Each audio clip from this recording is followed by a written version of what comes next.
LDC গ্র্যাজুয়েশনের পর patent করা ঔষধ উৎপাদন করতে পারবে না বাংলাদেশ। ফলে খরচ বাড়বে ঔষধে। শুল্কমুক্ত সুবিধা হারানোর কারণে প্রভাব পড়বে কৃষি উৎপাদনেও। এছাড়া তৈরি পোশাক খাতে সবচেয়ে বড় বাজার ইউরোপীয় ইউনিয়ন, যেখানে চীনের সাথে পাল্লা দিয়ে উঠতে পারছে না বাংলাদেশ, সে বাজারে রপ্তানিযোগ্য ৪৫% পণ্যের ৯৫% শুল্কমুক্ত সুবিধা শূন্য হবে বাংলাদেশের। একই সাথে পোশাক খাতে যোগ হবে ৮ থেকে ১২% শুল্ক। সব মিলে দেশের শিল্প খাতে নতুন ভীতি LDC graduation.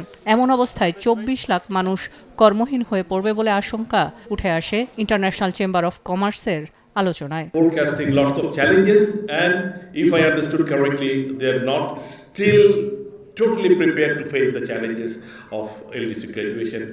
Medicine prices will increase.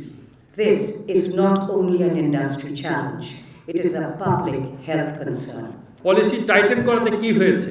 ১২ লক্ষ লোক চাকরি হারিয়েছে, এখন তারা বেকার, এবং আমার মনে আরো ৬ মাসে আরো ১২ লক্ষ লোক চাকরি হারাবে।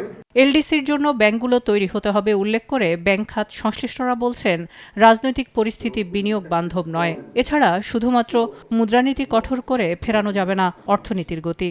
Tax reform is essential.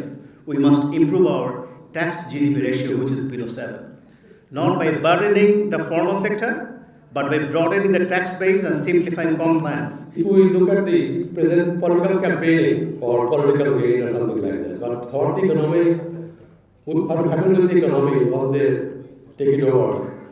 No discussion on that. So how they are going to address the gas problem, power sector?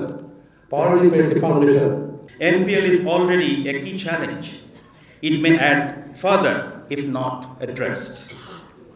Several banks are confronting higher credit and liquidity risk. Lower exports will reduce foreign exchange inflows. These have implications for bank liquidity and trade finance. Bangladesh bank governor বলেন, চাপিয়ে দেয়া ৯-৬ সুদের হারে আর ফিরবে না অর্থনীতি। তবে সময়ের প্রয়োজনেই এলডিসি গ্র্যাজুয়েশন করবে বাংলাদেশ। আমার ইন্টারেস্ট রেট আপনারা বলছেন হাই, আমিও বিশ্বাস করি এটা high, but it is not high in the historical context of Bangladesh. I can challenge you. We plotted the data. Bangladesh has always been a high interest rate country, except ওই যে ৯-৬ সময়টা ছাড়া। আমরা তো ৯-৬ ফেরত যাব না, আমরা তো মার্কেট বেসড ইকোনমিক ম্যানেজমেন্টে যাচ্ছি, ফাইন্যান্সিয়াল সেক্টর ম্যানেজমেন্টে যাচ্ছি। কাজে ওই সময়টা ছাড়া কিন্তু ইন্টারেস্ট রেট কখনোই সিঙ্গেল ডিজিটে ছিল না বাংলাদেশে, এটা বলে কোনো লাভ নাই। এছাড়া ব্যবসায়িক সংগঠনগুলোকে স্বাধীন, রাজনীতিমুক্ত থেকে পণ্যের বৈচিত্র্যকরণ ও নতুন বাজার সৃষ্টির উপর জোর দেন আলোচকরা। সিলিয়া সুলতানা, সময় সংবাদ, ঢাকা।